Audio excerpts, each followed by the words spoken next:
এই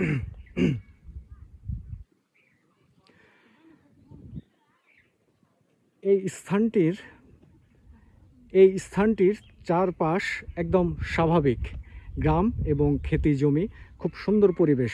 কিন্তু শুধুমাত্র অতটুকু জায়গা, ওই ঢিপিটুকু নিয়ে গ্রামবাসীর ভিতরে অনেক রকম কথা প্রচলিত রয়েছে।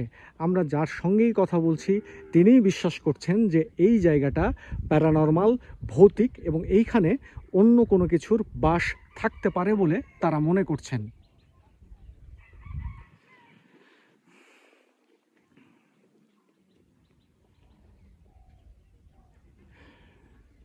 এটি এটি একটি খুব এটি একটি খুব পুরনো গ্রাম। মানে অতীতে প্রাচীনকালে এই গ্রামের ভিতরে অন্যদের আবাস ছিল, যারা আবার এই গ্রাম ছেড়ে অন্যত্র চলে গেছে, তারপরে আবার নতুন করে এখানে বসতি তৈরি হয়েছে। এই স্থানটুকুর শুধুমাত্র ওই ঢিবিটুকু বাদ দিয়ে বাকি জায়গাগুলো কিন্তু একেবারেই স্বাভাবিক। কিন্তু যত রকম কথা, যত রকম ঘটনা, যত রকম গল্প, যত রকম প্যারানরমাল অ্যাক্টিভিটিস, সব কিছুই কিন্তু ওই ছোট্ট উঁচু ঢিবিটিকে কেন্দ্র করে। এবং এইখানকার মানুষজন বলছেন যে তারা এই স্থানটিকে এতটাই ভয়ঙ্কর মনে করেন এবং মানেন যে ওই স্থানে কেউ হাত দেওয়ার কথাও এই স্থানটিকে এতটাই সম্মান করেন, এতটাই ভয় পান, এতটাই ভক্তি করেন যে ওই স্থানে কেউ হাত পর্যন্ত দেন না। সেখানে চাষাবাদ তো দূরে থাক।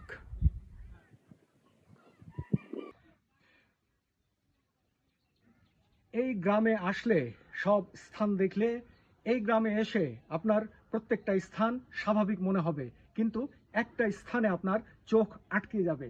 ওই যে দেখছেন পেছনের স্থানটি, এই স্থানটি নিয়ে যে ঘটনাগুলো, যে গল্পগুলো গ্রামবাসীর ভিতরে প্রচলিত রয়েছে তা অত্যন্ত হাড় হিম করা এবং ভয়ঙ্কর। আমি কাইসার রহমানী আজ এই গল্প আপনাদের ভিতরে আমি কাইসার রহমানী আজ আমি কাইসার রহমানী আজ এই ঘটনা এবং গল্প আপনাদের মাঝে তুলে ধরব।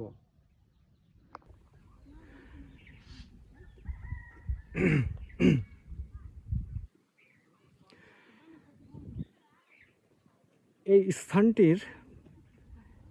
স্থানটির চারপাশ একদম স্বাভাবিক গ্রাম এবং খেতি জমি, খুব সুন্দর পরিবেশ। কিন্তু শুধুমাত্র অতটুকু জায়গা, ওই ঢিপিটুকু নিয়ে গ্রামবাসীর ভিতরে অনেক রকম কথা প্রচলিত রয়েছে। আমরা যার সঙ্গেই কথা বলছি তিনিই বিশ্বাস করছেন যে এই জায়গাটা প্যারানরমাল, ভৌতিক, এবং এইখানে অন্য কোনো কিছুর বাস থাকতে পারে বলে তারা মনে করছেন।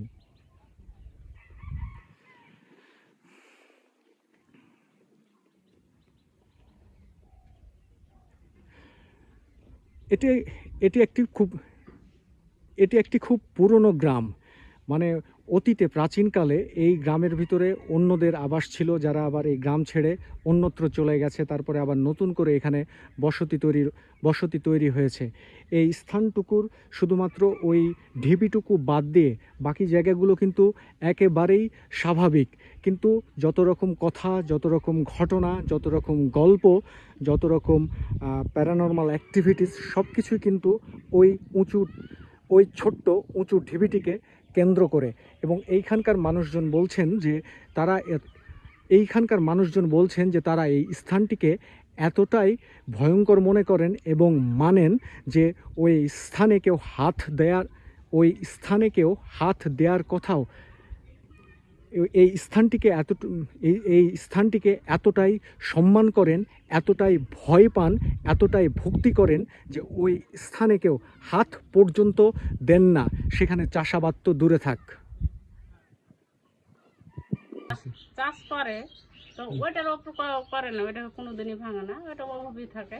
কিন্তু এমনি জমি চাষ করে। তো কি মনে করেন আপনারা ওইটা, মানে ওইটা আমরা মনে করি যে দরকার, ওইটা যদি ভাঙা যায় তো শুনি যে ন্যাংরা হয়ে যায় বা ওই যে কোনো অসুখ হয়ে যায়, ওগুলাই ভাঙে না খুব। কিন্তু এই ভূমি চাষ করে ঠিক, কিন্তু ওইটা কোনোদিনই ভাঙে না, ওইটা অভাবই থাকে। আগে তাও ইটের ঘর করা ছিল, ওইটা ভেঙে দেয়, এখন মাটি অভাব উঁচা হয়ে আছে, ওই জায়গাখানটাকে কিন্তু আর করে না, ভাঙে না খুব।